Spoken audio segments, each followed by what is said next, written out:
ఇప్పుడు మళ్ళీ 2014 నుంచి 2023 వరకు మొన్నటి వరకు సమైక్యాంధ్ర పాలనలో తెలంగాణ నిరుద్యోగులకు అన్యాయం జరుగుతుందని చెప్పారు. మరి తెలంగాణ స్వయం పాలన కేసీఆర్ గారు ముఖ్యమంత్రికి వచ్చినాక 327 మంది పీజీలు, పిహెచ్డీలు, ఎంఏలు, ఎంబీఏలు, ఎంఎస్సీ అయిపోయిన వాళ్ళు ఆత్మహత్యలు చేసుకున్నారు. మా చావులకు కారణం కేసీఆర్ ప్రభుత్వము, కేసీఆర్ అని చెప్పి. అప్పుడు సమైక్యాంధ్ర పాలనలో చనిపోయింది విద్యార్థులు, నిరుద్యోగులు. కేసీఆర్ పాలనలో ఆత్మహత్యలు చేసుకుంది వీళ్ళే.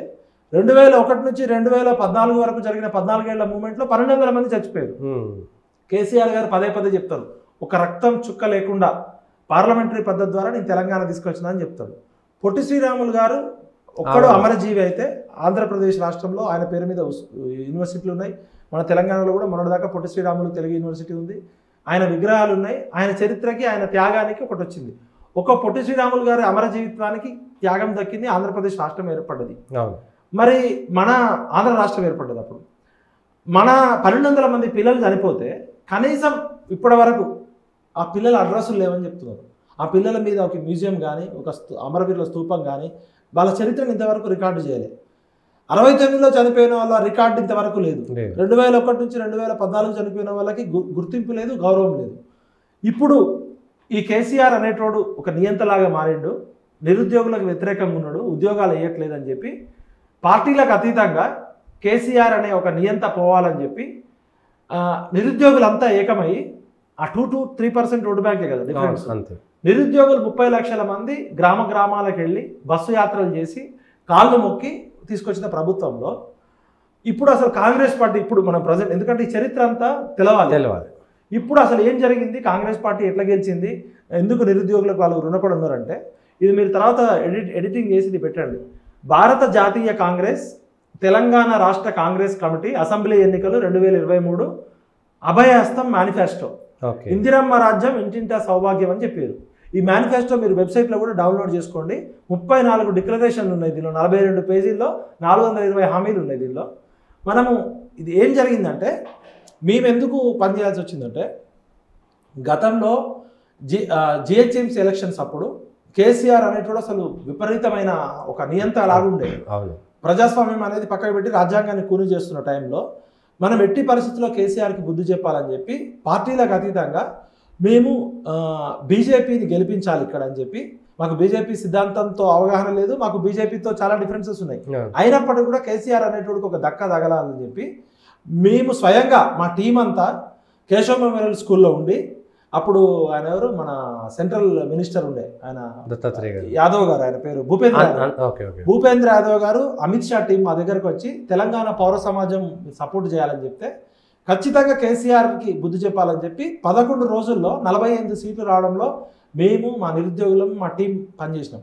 అప్పుడు మన బెంగళూరు ఎంపీ తేజస్వి సూర్యాని కూడా తీసుకొచ్చి క్యాంపస్కి కరోనా పేరుతో క్యాంపస్ గేట్లు బంద్ చేస్తే 75 సంవత్సరాలు ఎప్పుడు బంద్ చేయలేదు క్యాంపస్ గేట్లు, కేసీఆర్ బంద్ చేస్తే ఆ క్యాంపస్ గేట్లు బద్దలు కొట్టుకొని తేజస్వి సూర్య గారిని ఆర్ట్స్ కాలేజ్ దగ్గరికి తీసుకెళ్ళాం. అప్పుడు పోలీసులు లాఠీ చార్జ్ చేస్తే నా కాళ్ళు కూడా ఇరిగింది.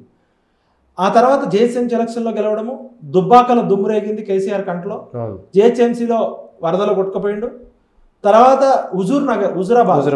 హుజురాబాద్లో కేసీఆర్ ఒక నియంతలాగా మారిపోయి ఈటల రాజేందర్ అనే వ్యక్తిని ఒక గంజిలో ఈగలాగా తీసి పడేసి ఒక బానిసలాగా అవమానం చేస్తే ఈటల రాజేందర్ ఒకవైపు, కేసీఆర్ ఒకవైపు కాదు, తెలంగాణ సమాజాన్ని అంతా ఏకం చేసి హుజురాబాద్ ప్రజల కాళ్ళు పట్టుకొని కేసీఆర్ అనేటోడికి బుద్ధి చెప్పాలని చెప్పి ఈటల రాజేందర్ని గెలిపించడంలో మా పాత్ర ఉంది. నిరుద్యోగులు, యువత దుబ్బాకలో గెలిచింది, హుజురాబాద్లో గెలిచింది, జిహెచ్ఎంసీలో గెలిచింది. ఇక ప్రజలందరిలో ఒక నెరేటివ్ ఏం తీసుకొచ్చినామంటే కేసీఆర్ని గద్దె దింపే పార్టీ బీజేపీ పార్టీయే, అమిత్ షా, మోడీ లాంటి బలమైన నాయకత్వం ఉంది, ఇక్కడ ఖచ్చితంగా గద్దె దింపుతారని ఒక ఆశ ఉండే. అప్పుడు కాంగ్రెస్ పార్టీకి 3000 ఓట్లు కూడా రాలే, ఇదే బల్మూరు వెంకట్ని పెట్టిండు. అప్పుడు ప్రజలంతా బీజేపీ వైపు, బండి సంజయ్ నాయకత్వం వైపు చూస్తున్నప్పుడు మరి వాళ్ళకి ఏం జరిగిందో ఇంటర్నల్ రాజకీయాలు మాకు తెలియదు. కానీ ఒకటి కర్ణాటకలో కాంగ్రెస్ ఓడిపోవడము, కాంగ్రెస్ గెలవడము, బీజేపీ ఓడిపోవడము, 2 కవితని అరెస్ట్ చేయకపోవడము, 3 బండి సంజయ్ గారిని తీసేయడం. దీంతో మెల్లమెల్లగా తెలంగాణ ప్రజలు బీజేపీ వైపు చూసిన ప్రజలంతా కూడా ఆటోమేటిక్గా కాంగ్రెస్ వైపు వచ్చారు. అప్పుడు ఏమైందంటే రేవంత్ రెడ్డి, బండి సంజయ్ అగ్రెసివ్గా పోతున్న టైంలో బండి సంజయ్ అధ్యక్ష పదవి తీసేయడంతో ఇక రేవంత్ రెడ్డి అయితేనే కొట్టగలుగుతాడని ఒక నెరేటివ్ ఏర్పడ్డారు. ఆ సమయంలో స్వయంగా AICC Rahul Gandhi team doctor Ajay అని చెప్పి ఆయన ఐపీఎస్ ఆఫీసర్. ఆయన హైదరాబాద్ పబ్లిక్ స్కూల్లో చదువుకున్నాడు, ఐపీఎస్ ఆఫీసర్. వాళ్ళ ఫాదర్ ఐఎఫ్ఎస్ ఆఫీసర్ ఉండే. ఆయన మోస్ట్ బ్యాక్వర్డ్ క్లాసెస్ చెందిన వ్యక్తి, సామాజిక న్యాయం మీద పనిచేస్తూ ఆయన జంషెడ్పూర్ ఎంపీగా గెలిచిండు. ఐపీఎస్ జాబ్ కూడా రిజైన్ చేసిండు సోషల్ జస్టిస్ కోసం. రాహుల్ గాంధీ గారు ఆయన పంపించండు మా దగ్గరికి. మీరు రాజకీయ నాయకుల దగ్గరికి కాదు, తెలంగాణ పౌర సమాజంలో ఉన్న ఉద్యమకారుల దగ్గరికి వెళ్ళాలంటే ఆయన స్వయంగా ఒక 5-6 సార్లు మా ఇంటికి వచ్చి ఆయన మీటింగులు పెట్టి, మేము సామాజిక న్యాయానికి కట్టుబడి ఉన్నాం, బీజేపీ బీసీ జనాభా లెక్కలు చేయట్లేదు, సుప్రీంకోర్టు అఫిడవిట్ ఇచ్చింది, వాళ్ళు highly complicated technically sensitive issue, వాళ్ళు ఓపెన్గా చెప్పేసారు, మీరు సామాజిక తెలంగాణ గురించి పనిచేస్తున్నారు కాబట్టి మాకు సపోర్ట్ చేయండి అంటే మేము కాంగ్రెస్ పార్టీని నమ్మమని చెప్పినాం. అప్పుడు దీపాదాస్ మున్షి గారు ఏఐసిసి సోనియా గాంధీ గారు దూతగా స్వయంగా మా ఇంటికి వచ్చింది. మా ఇంటికి వచ్చి ఒక 4-5 అవర్స్ చర్చలు జరిపిన తర్వాత అందశ్రీ గారిని పిలిపించినాం, అసలు ఏంది తెలంగాణ సమాజం గురించి అని. అందశ్రీ గారి పాట ఆమె మా ఇంట్లోనే రికార్డు చేసుకుంది. దీపాదాస్ మున్షి గారు, డాక్టర్ అజయ్ కుమార్ గారు, వీళ్ళు సిడబ్ల్యూసి మెంబర్స్, కాంగ్రెస్ పార్టీలో హై లెవెల్ ఉన్న వాళ్ళు, ఇద్దరు కూడా బాగా చదువుకున్న వాళ్ళు, వాళ్ళకంటూ ఒక ఇంటిగ్రిటీ ఉందని చెప్పారు.